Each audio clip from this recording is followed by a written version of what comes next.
Good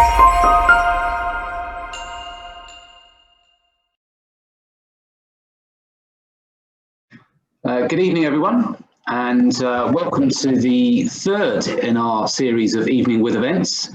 We're joined this evening by Chris Hughton and Jeff Hartstone, and I'll introduce both of them very shortly. Just a small piece of housekeeping to take you through, and that's to just let you know that this is being recorded, and we'll be making the video available through our website and on YouTube as well. So without further delay, I'd like to introduce you to our speakers. We've got Chris Hughton, who is a client and good friend of the firm. Chris has had a long and very successful career in football, which includes nearly 400 appearances for Tottenham Hotspur, and later 14 years as a coach there. He's had 2 League Managers Association Manager of the Year awards, 53 caps as a player for the Republic of Ireland after his debut as their first black player at the age of 20. Chris is currently manager of Nottingham Forest, and during our fireside chat, Chris is going to share his wealth of experience as a player, coach and manager, and what he's learned about teamwork and leadership, and also his unique insights into the national and international football, particularly apt with the Euros on at the moment. So speaking to Chris tonight is Jeff Hartstone, who's one of BKL's senior partners and has been with us for over 30 years. Jeff provides strategic advice to SMEs and their owners, ensuring that their business and personal goals are aligned. So the format for today's session is that we'll hear from Chris and Jeff, which will take us to about 20 to 7, quarter to 7. If you've got any questions, please use the Q&A button at the bottom of your screen, and I'll read out as many as I can on your behalf at the end. If you wish to remain anonymous, of course you can. So without further ado, over to you, Jeff. Thank you, Simon. Good evening, everybody, and good evening, Chris, again. Yes, good evening. And obviously, we're going to talk a lot about football, and perhaps as a lot of our viewers are going to be in business or going into business, we might sort of draw some parallels between managing in a football environment and managing in a business environment. But let's start with football, and Simon mentioned the Euros there. In the absence of the Republic of Ireland, who are your allegiances with? Are they England? Well, probably, if I look at my initial connections, I have 2 members of staff that are both involved with the Scottish team, which are Scott McKenna as a player, and I also have Stephen Reid, somebody who's the assistant coach at Scotland. So I think from a professional point of view, then that is the team that I'm looking at from a professional point of view. But of course, because of my profession, where I was brought up and knowledge of the game, I would have to say all of the 3 teams, Wales that have started very well. Of course, England have as well, with the quality of team that they've got. And Scotland, who just have a bit of work to do now, and a big game, of course, coming up just before the weekend. Let's talk a bit about you, and perhaps if I might be so personal, just to ask a little bit about your background. What it was like growing up with your parents, what your parents did, how you got into football. Was it an easy decision? Perhaps you could tell us a bit about that. Yeah, well, born and brought up in East London. Not too far from West Ham Stadium, the old stadium, the bowling ground. Brought up at a very multicultural area, working class environment. My parents both worked, and both had to work because they were bringing up 3 young children. So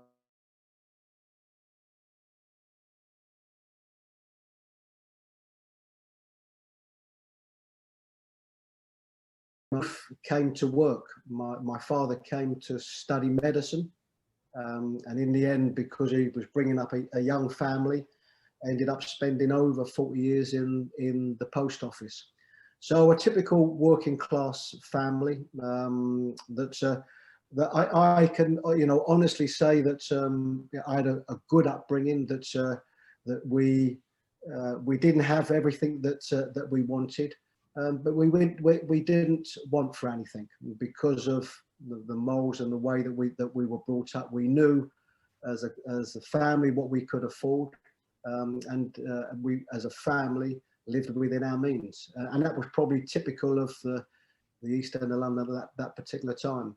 My introduction into football was very easy, because that's what every kid my age did.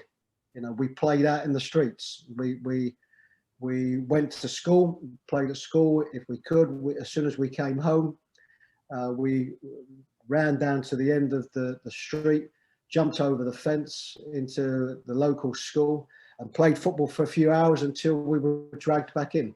And that's what most kids of my age did.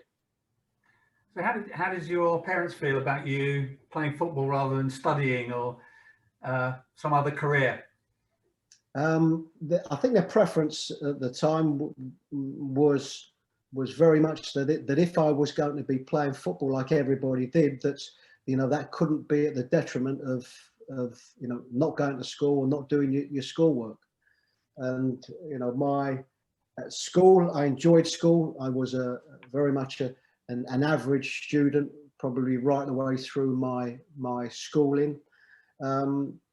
My father didn't have any interest in football. He was and is a very good father. He worked long hours, and my mum looked after us most of the time that she could.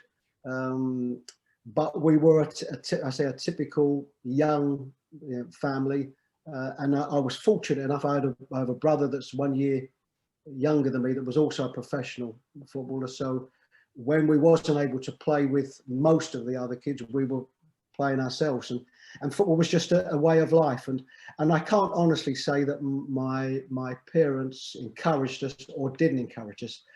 That's just what we did, and as most did. And you started on another career, if I recall you telling me. Yes, well, I had a big decision to make when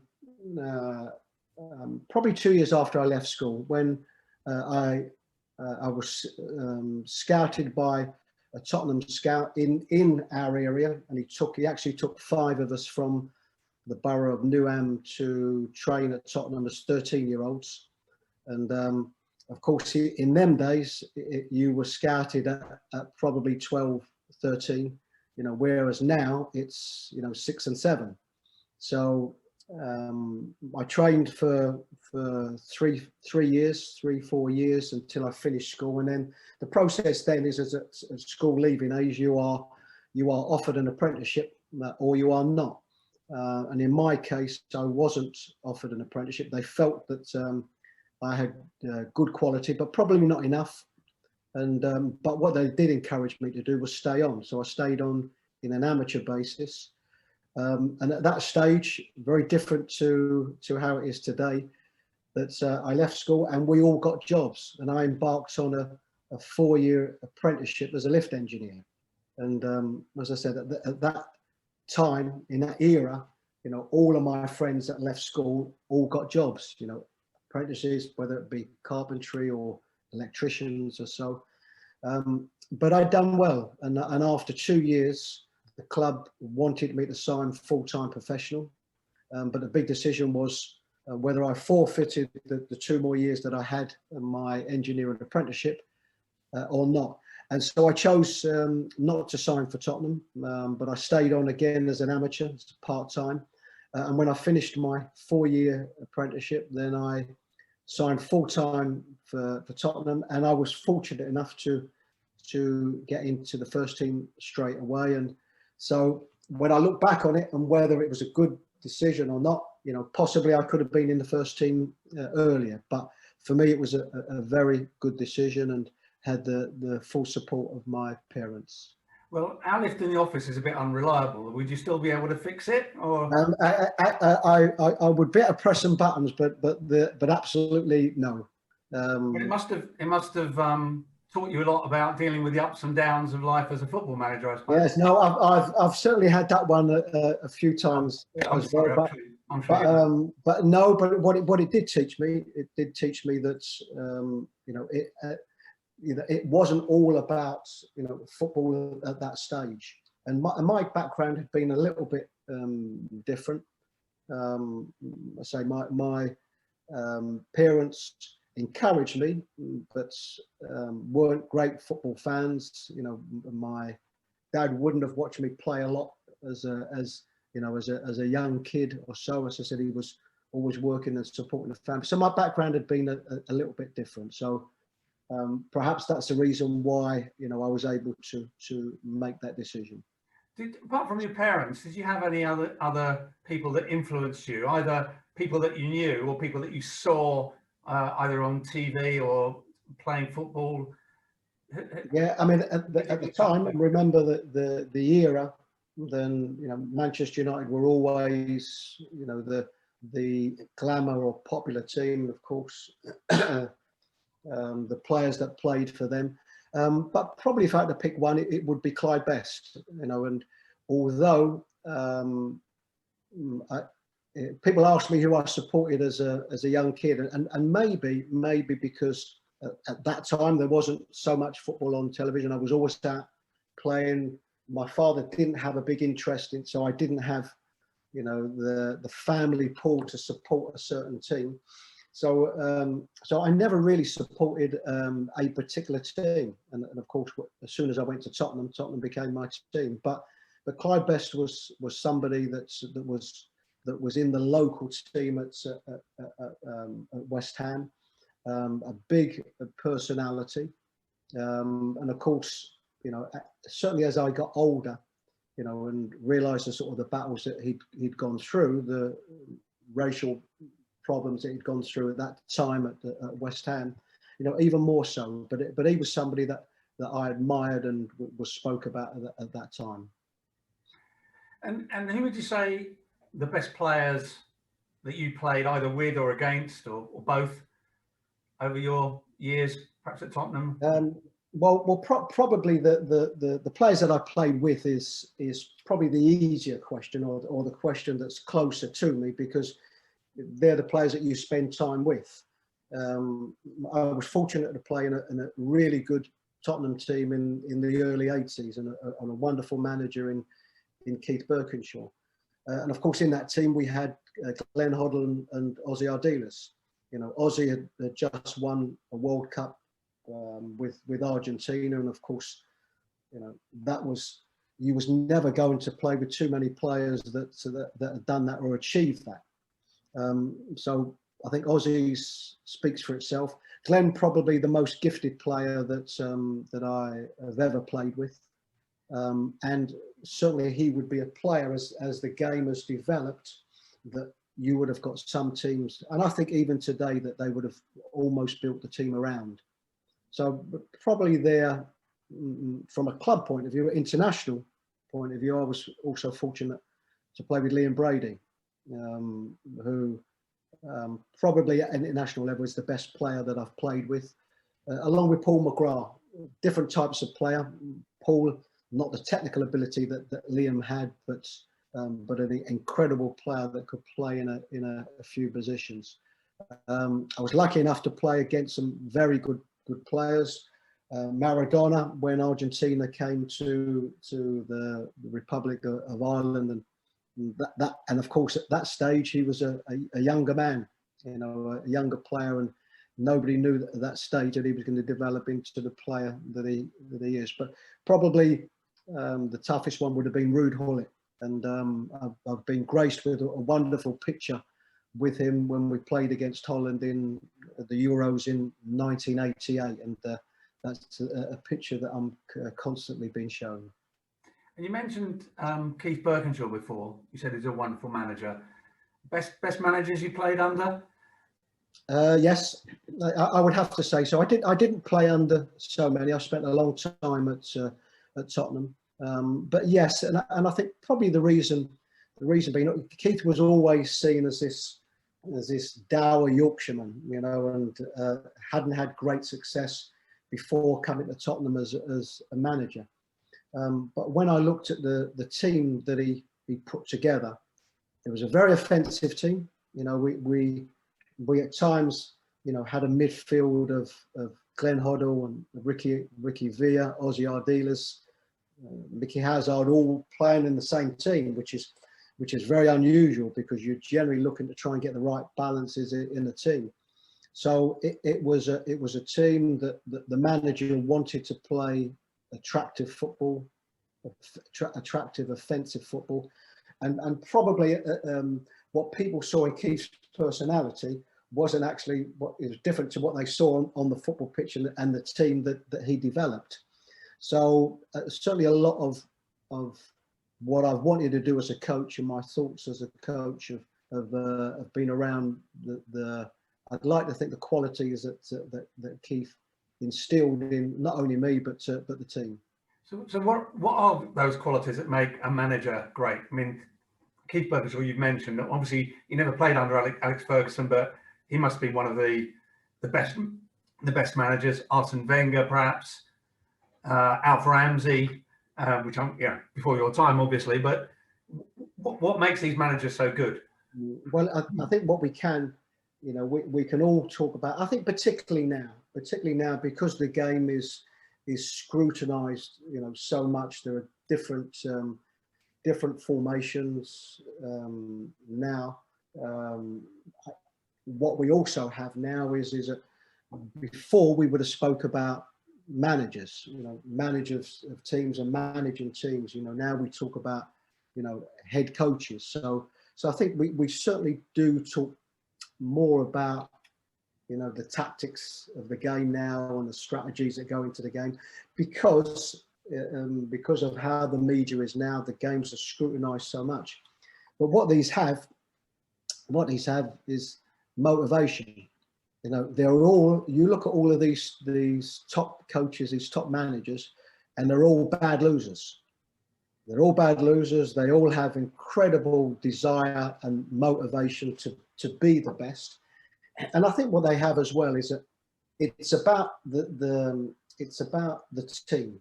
It's about trying to produce the best football that you can, but have the best team that you can. But within all of these top individuals, these top managers, is an energy, a desire, a selfishness, and also a desire to be the best themselves. For them to be the best themselves, for them to be seen as the best managers, they have got to have the best teams, and they have got to produce the best football.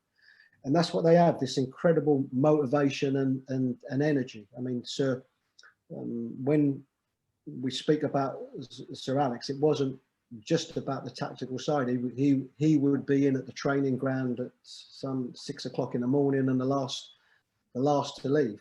And that's the type of detail that him and all the top managers put into their job. But how do they get from being motivated themselves, the motivation to win, to motivate their players to feel the same way? How do they go about that? Because that is a business issue. It's a business issue, and it's hard work. It's hard work, and it's time, and it's making sure that you firstly identify it. Most of the top managers are self-motivating, and I think what they do is that they almost expect the same from the team that they have. I remember one manager in particular, which I shan't name, but he had such high. I'll go on. But he had such high standards. He had such high standards. He wasn't in management so long, but I think he had such high standards that he found it very difficult that everybody wasn't the same as him. So it is about the top manager. It is about identifying the personal traits of his players, of the individuals that work with him, and how can he get the best out of them. There is no doubt that it's easier when you are in a winning team. There are no doubts. The harder aspects of our game are when things are not going so well, and that's when you have to work harder. That's when you have to identify the areas the individuals that need more motivation than the others, that need more work than others.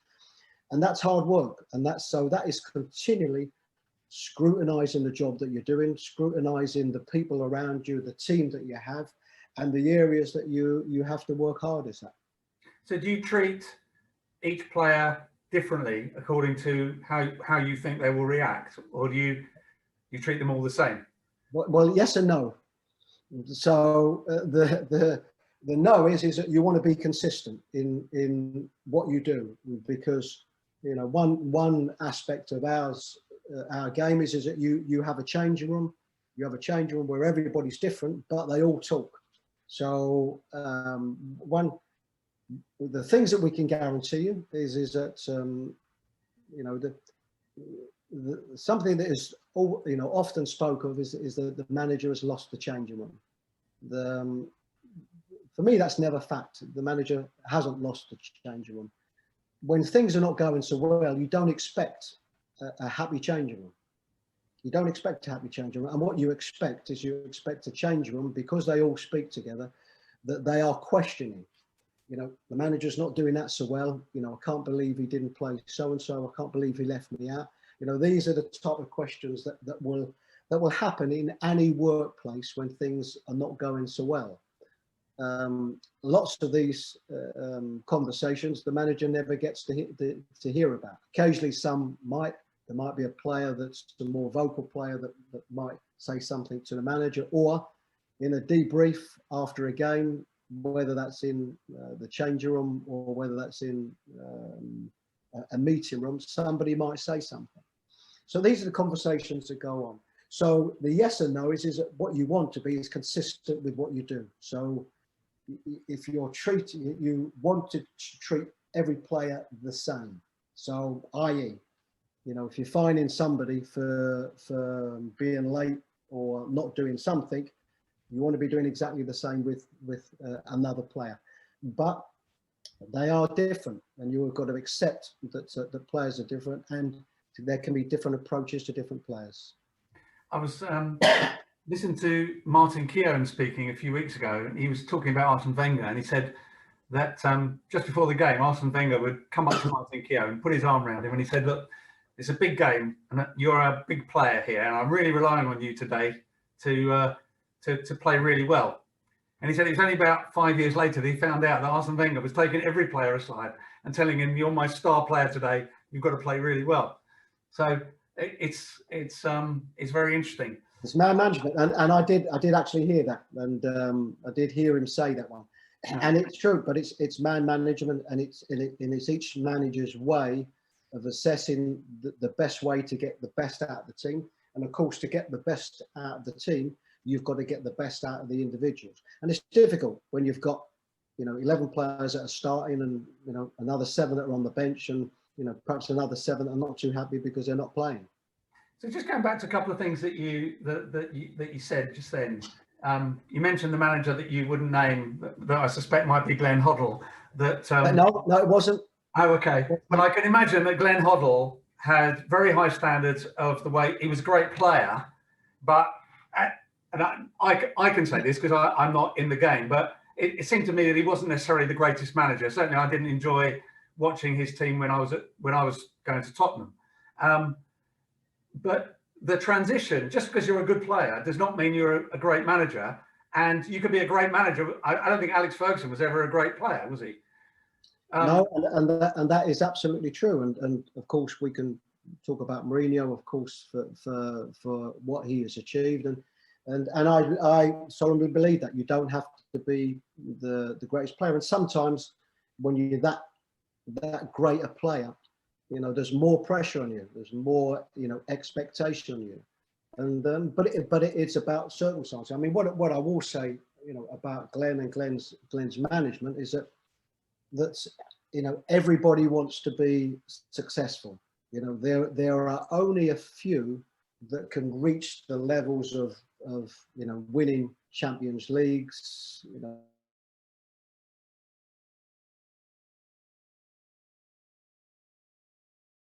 and there are some hugely talented managers that haven't won the FA Cup. One thing I would say about Glenn is that he managed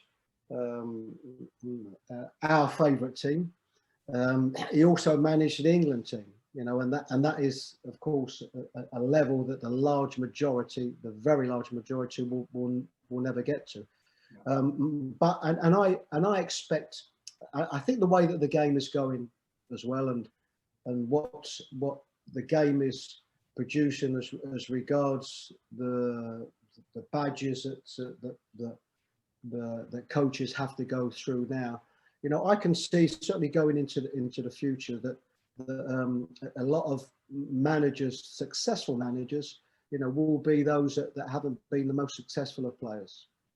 You see, we have that in business. You take somebody who's a very successful salesman, and all of a sudden you make him the regional manager of the other salesman, and he's not necessarily the great manager, and you've taken him away from being this great salesman, and he's a poor manager.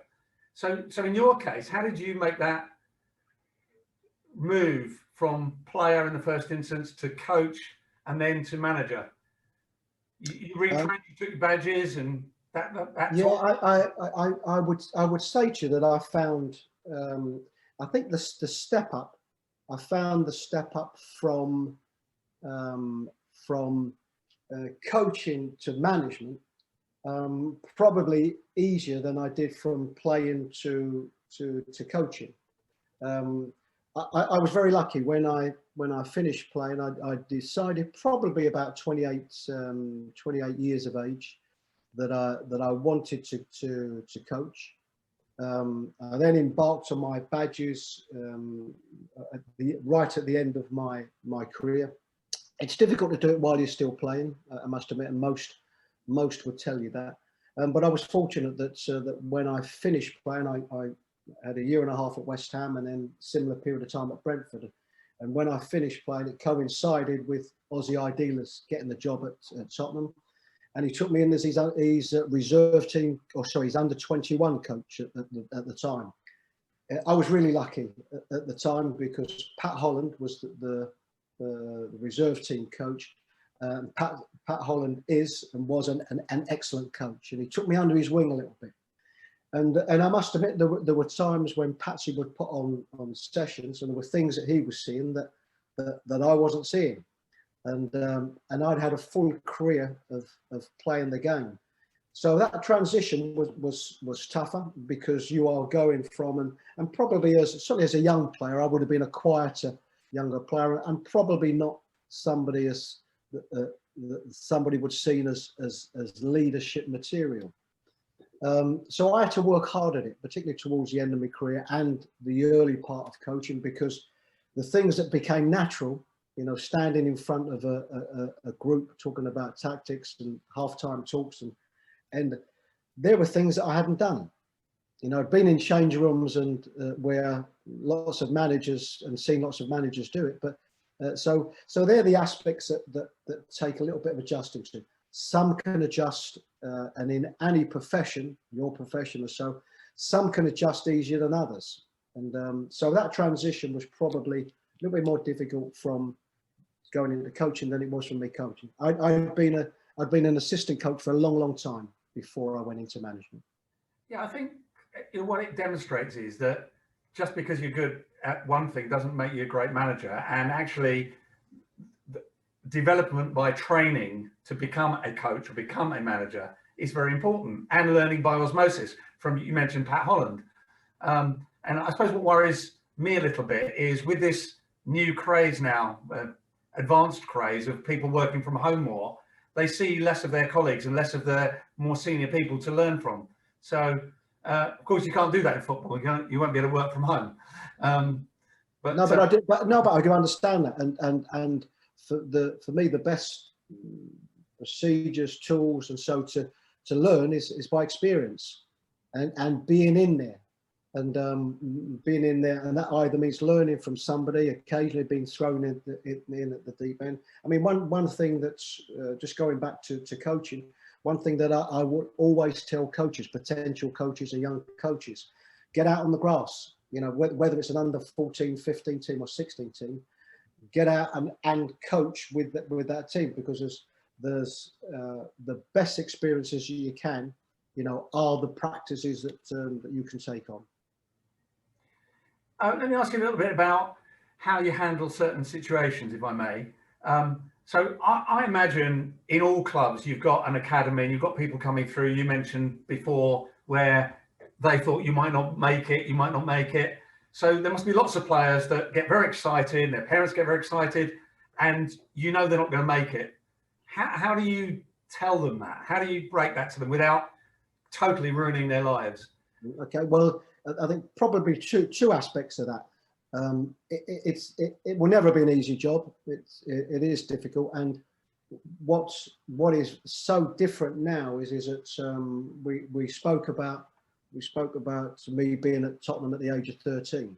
Well, the difference is now is that some of these lads would have been at the club from 7 years of age. So that 7 years of age of a parent or their parents taking them to training, in my time, we got the bus. I got 3 buses from the East End of London to Tottenham and back again. But now, of course, you've got parents that will take them to training 2-3 times a week, playing for games. So you've got, so for some families, that can be 7 years of that. So that decision is not a decision that just affects the player, it affects the family. So that you are conscious of. So it will never be an easy job. But the reality is that the decision that has been made and what you are telling them is for their benefit. It's not going to happen for you here. And the best thing that can happen for you now is to find another solution. And that other solution is an opportunity to go to another club. That might be a lesser club as regards the levels of the clubs where you will have a chance, or to go into something, you're still young enough to go into another profession that is going to help you. Yes, it's unfortunately a familiar story that we have to talk to people in business the same way, I suppose, when you let people go. What about dealing with difficult characters? I mean, you probably never managed somebody like a Balotelli or a Di Canio or Cantona, dare I say, but I mean, you must have managed some difficult players in your time. Particularly when they're very good players, stars of the team. How do you deal with that? It is part and parcel, and there are some managers that have to deal with a higher percentage than others, but there won't be any managers that don't, whatever the circumstances are, at some stage have difficult situations or deal with difficult players, and you have to factor that one in. For me, the best policy is always to be as honest as possible, to set the standards that you want from the team, and if anybody veers from them standards, you have to look at every case separate. But it's again about trying to be as consistent as possible. There will always be circumstances, somebody that didn't turn up for training. Why didn't they turn up for training? And then there's a decision you have to make. Do you believe them? Do you want to believe them? These are all of the circumstances that you have to take on its merits. What can affect it is the relationship that you have with players. And what I would always try to do is that I would always try to be as open as positive with every player that I can, and try to engage with players and try to have the best relationships that I can with players.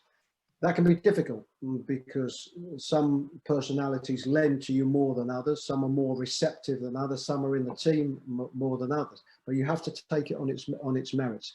But try and engage the best way that you can with players. And if you are able to do that, it will make some of these decisions easier and not harder. So how sort of socially friendly do you get with players? How personally engaged do you become with players? And yet managing to keep that distance where you are the boss, they are the players. No, generally I always try to keep that distance, and I think there's one thing, there's work and the social.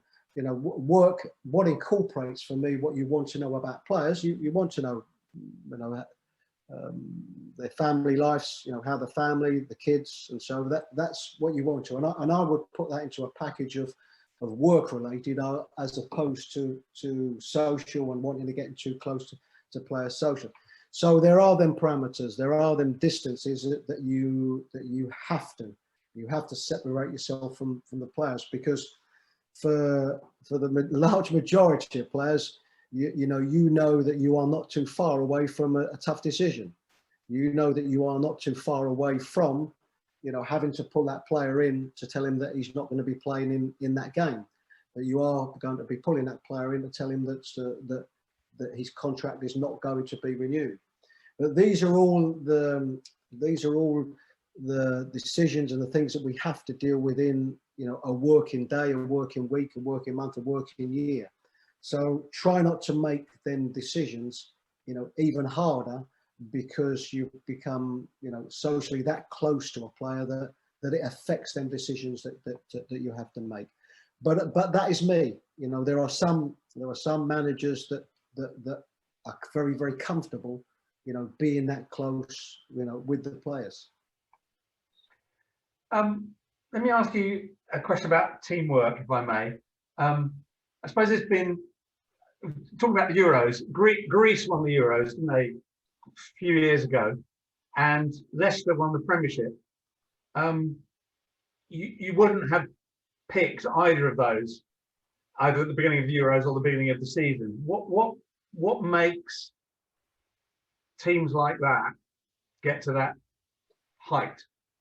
Certainly two aspects of that. One can be the circumstances around you, i.e., a Leicester winning the Premier League. I think most would agree that it was a season where the top teams that are normally so proficient and so good didn't play at their best. So I think firstly there is that opportunity there that I think in a lot of other seasons maybe is not there. But I think it's about getting the very best out of your team. It's momentum. If I looked at that season when Leicester won, it was about a manager that played a system that very much suited the team. Particularly a Vardy up front that played very, very well on the counter attack. So that was a manager that determined to get the best out of the team. There was a tactical way of playing that would allow us to win more games. Around that, it's of course the teamwork that goes with it, and the players that were in that team, making sure that the most important thing, or as most important thing, would have been the teamwork that they showed. From that, they had this incredible bond. And of course, from that, when you're winning games, there's the realization that you can get some momentum here, and look to take that momentum all the way. How do you cultivate that kind of bond to create a team like that?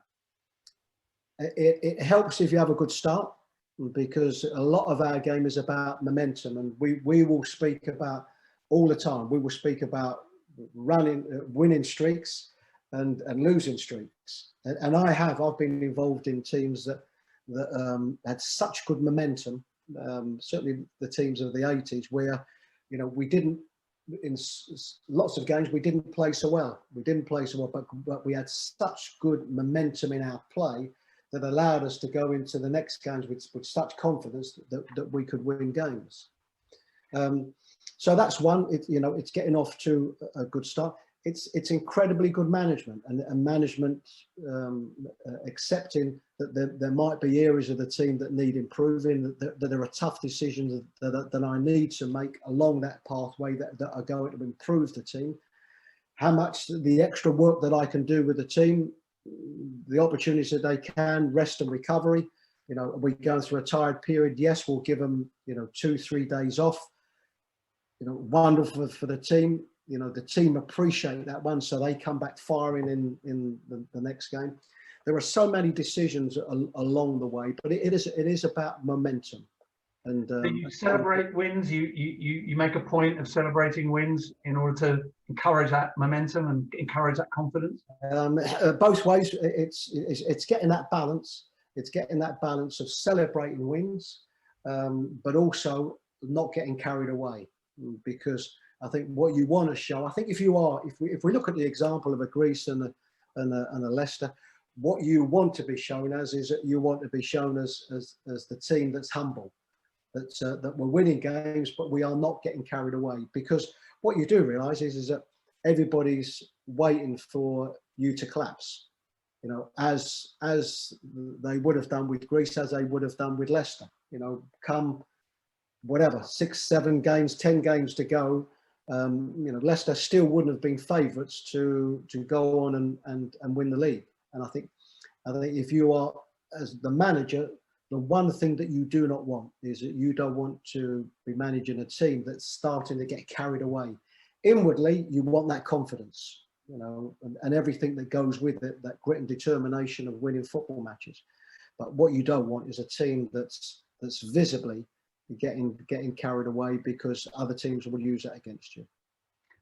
I see that we've got quite a few questions, Chris, but there's so many more things I want to ask you. There's one area I just want to touch on before we go to questions, which is you mentioned before that Clyde Best was a great influence on you. Black player, you were the first black player played for the Republic of Ireland, Simon mentioned before. Have you experienced much discrimination in the game, and how do you see things now and going forward for the future? Okay, well, it's a big question. The answer is yes. I played in an era where I constantly experienced racism from what you would have experienced, particularly from supporters and supporters of away supporters, and there would have been a time where, you know, there would have probably been more occasions when you got racism than when you didn't. So you expected it, particularly, say, playing away from home. And when you was the only, which I was at the time, the only black player in the team, you suffered alone. And so I would have experienced that. I would experience that on the football pitch. I was never silly enough to think that it wasn't an experience that you also experienced in your own change room and in society. So they're the things that I knew. The areas of comfort and solitude and so were when you came away from that and you were with, you know, your family and your friends. But once you was in that environment, generally you suffered alone. So it's something that I have experienced, and that's why, you know, I've been able to speak about it and very comfortable speaking about it.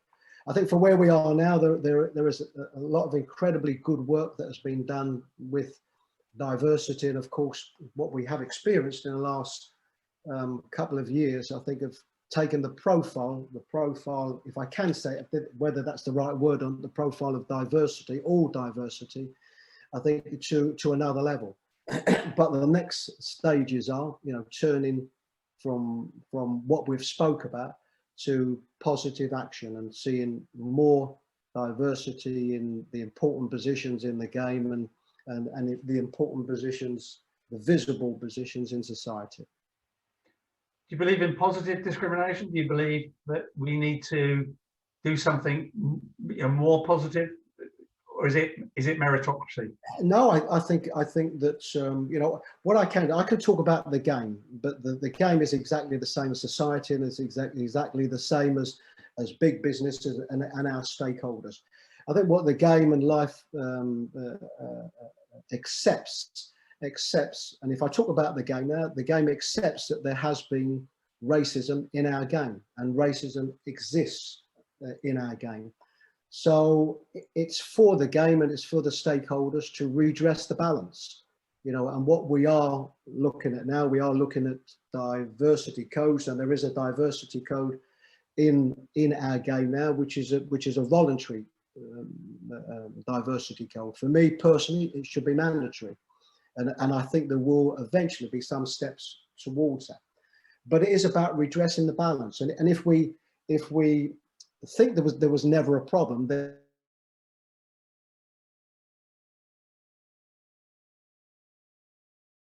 that has been spoke about probably apart from, of course, the obvious difficult time that we're going through with COVID, and of course before that, everything was about Brexit and so on. But it's probably the subject that has been spoke about more than any other subject. And what it has to be about turning about conversations and talk into very much positive action. You're talking before about the voluntary code. Is that the Rooney law that there has to be a black candidate for a manager for a league manager position? Yeah, well, I think what that has done, you've got the Rooney rule, which is something separate, which is a rule that I think has its flaws, but in principle, it's one that I believed in. But this is a diversity code that they're trying to put throughout the game, and obviously for every club to take that out. And there have been a very, very good proportion of clubs that have taken it up. The fact that it's voluntary, I think there are some clubs that feel that they already have structures in place that can deal with that. I would personally like to see more clubs take that up, and I think that will be the case. But that's about it's about percentages. It's about making sure that there are appropriate percentages and numbers of diversity throughout the game. And this is not just in grassroots level. This is not just in under 21 level. This is about first team. This is about in the boardroom. This is about analysts. This is about in the medical staff. And I think it will take some time, but I think there have been some positive steps, but certainly there's far more action that needs to take place, because what we want to see is what's visible. And at this moment, there's been a lot of talk, but visibly, we are not able to see that diversity as it should be. And Chris, so thank you very much for that. It's been absolutely fascinating listening to you. We've got some questions. Actually, a couple of the questions were about the Rooney Rule, which we've obviously covered. There's one here from Sam. Thanks very much, Sam, for this. Do you think taking the knee is having the impact that it should have? We've now seen Wilfried Zaha refusing to take it, as well as the Brentford team, who will be the only team in the Premier League not to do it. If not, what statement or action will work to help eradicate inequality in football? My opinion is I would continue doing it.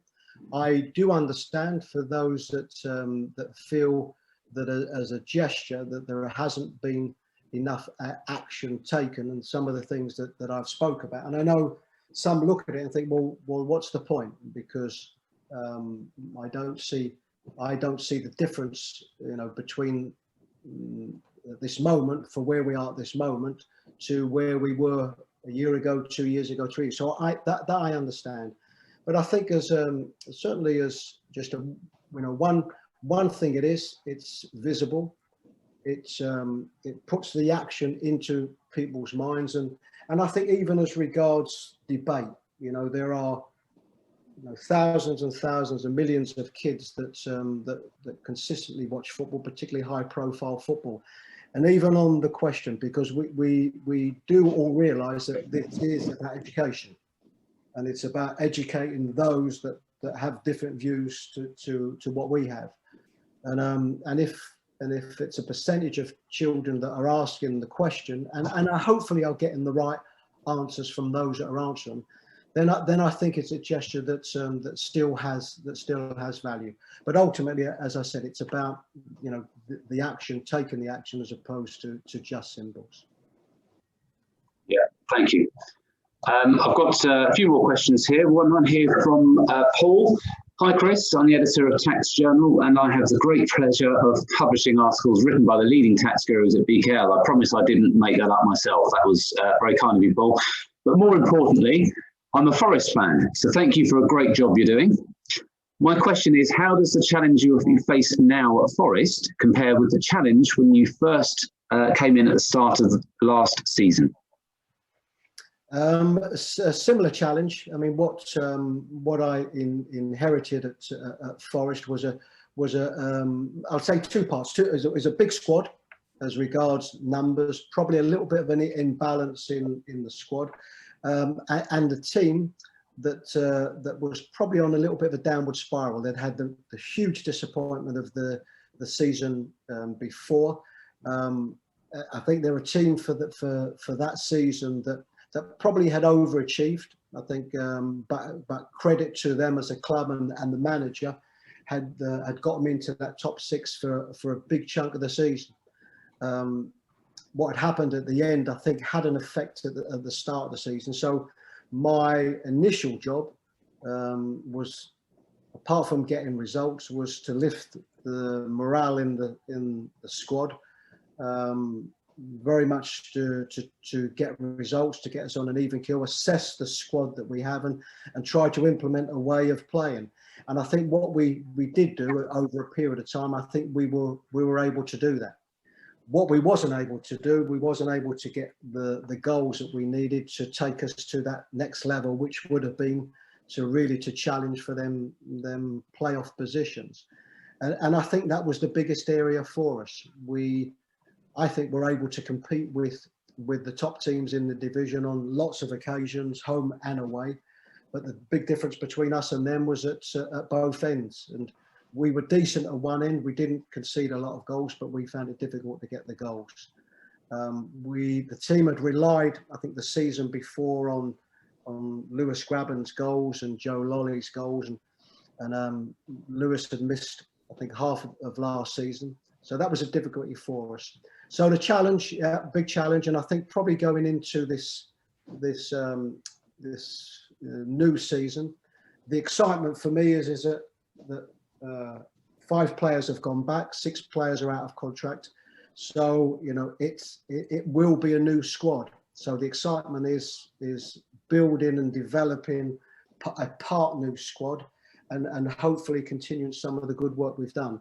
I think the championship is an open championship, apart from probably the 3 teams that come down that would be favourites to go back up. And I hope by the time the window finishes that we have a squad that's capable of challenging for them playoff positions. Well, good luck with that. I hope you do very well. I think we've got time for probably a couple more questions. We've got one here. Chris, you said that Keith Birkinshaw was the best manager you ever played for. When he left Spurs, Keith famously quoted as saying, "There used to be a football club over there." With only 1 trophy in 13 years and no FA Cup in 30 years, would you agree with that statement? Well, I know Keith's quotes at the time, and this was a different era. This was a different era of the management and the type of managers, and probably the difference between that now is that the manager now tends to be a head coach, and of course in them eras a manager was a manager of the football club, and I think the reason why Keith went was because there was a change in the way that the club was going to be run, and Keith, being the principal man that he is, chose not to continue, which was a big surprise considering that he'd just won a UEFA Cup and 2 FA Cups. Yes, the club at the moment is a change club. The club need to get back to some stability, of course, of manager, and particularly with where the club is at this moment in its status and the new stadium, it's a club that needs to be winning trophies. And I sincerely hope that the change in the technical director will lead to a change in the manager that will lead the club onto a pathway of success, which all Tottenham supporters need and want. So, Chris, are you up for that job? Are you up for the job? Am I up for the job? No, I'm a realist, so I'm generally only up for jobs that I think there's a possibility of getting. I mean, I spent some 28 years at the club, so it's a club that's very fond to my heart. I thoroughly enjoy going back. It's an incredible stadium and an incredible job for whoever has it. I hope it's a good decision, because for the Spurs supporters throughout the country and on this platform, you know, it's one I think that they deserve. And I think for where the club is and the standard of the club at the moment, it's one that very much the club needs. Simon, I think we've probably got time for one more question. I can see one there from Alex. Yeah.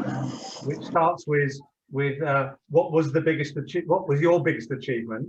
He says getting Brighton promoted or keeping them up. But before we talk about Brighton, what do you feel your biggest achievement has been in life, Chris? Biggest achievement, I would honestly say my biggest achievement in life is having the management career that I've had. As a young player coming up, I was a fairly quiet lad, and probably if you asked the players that I played with, maybe not towards the end of my career, but certainly, you know, up until 25, 26, 27 years of age, you know, would they think, or did they think that I would be management material? Then I think most of them would have said no. You know, I wasn't what was regarded as a leadership material as such. And some would have saw me as somebody that would have stayed in the game, possibly a coach, but maybe not somebody that would have gone into management. So for me, yes, but by far my biggest achievement, I've worked incredibly hard on that pathway, certainly in the coaching career that I've had. I've made the most out of the breaks that I've had. And I've had a thirst for trying to be the best that I can. So yeah, certainly for me, having a management career that I've had would be by far my biggest achievement. And just to come back to Alex, not to distract from his question, getting Brighton promoted or keeping them up? Getting them promoted, I think. I think particularly after having gone so close the season before. So if I'm looking at, if I go through the years when I got to the club, I think it was a fourth position, but the club were in the bottom three of the championship. We had that was in January. We had a big summer. We brought in 10 players in the summer, and I think we recruited well. In that first season, we finished third in the league. We finished some 15 points above the team that finished in seventh place, and we missed out on goal difference. So I think to go from that, we lost in the playoffs, cruelly lost in the playoffs, and to go from that to doing it, to being successful, and the motivation that players needed to be successful the following season, I think was the biggest achievement. Staying there when you are managing a club like Brighton and the resources and their first time in the Premier League, keeping them in the division is of course an achievement as well. But I would say getting them promoted. Well, Chris, that hour has whizzed by. I and we are extremely grateful for taking the time out to talk to us and to me in particular. You said right at the end there something that I think everybody could take something with, which is you try to be the best that you can be. And I think you're a great advocate for the sport and for yourself. Wish you continued success, and thank you very much for your time this evening. It's been a real pleasure talking to you. No, I appreciate that. I always enjoy this myself, and it's not, you know, for anybody that can take something from what I said, because lots of our pathways are exactly the same. You know, my business has been as a player and a coach and a manager in football, but it's in life as general, and there are different pathways in life. So there would be so many comparables of what I do to what other people do. So anything that anybody can take from that, I always enjoy it and appreciate those that are either tuned in or listening in, and look forward to seeing you again. Thank you, Chris. Thanks once again, and thanks everybody for joining us. Simon, I think we hopefully will publish some more coming up in the near future. Yes, yeah, absolutely. We've got some more of these evening with sessions coming up later, so we'll be emailing out to everyone to let them know. But thank you very much, Chris. Really appreciated. Great fun. No, thank you, Simon. I appreciate it and enjoyed it myself. Thank you. Thanks, everybody. Good night. Bye. Have a good evening. Cheers. Thank you.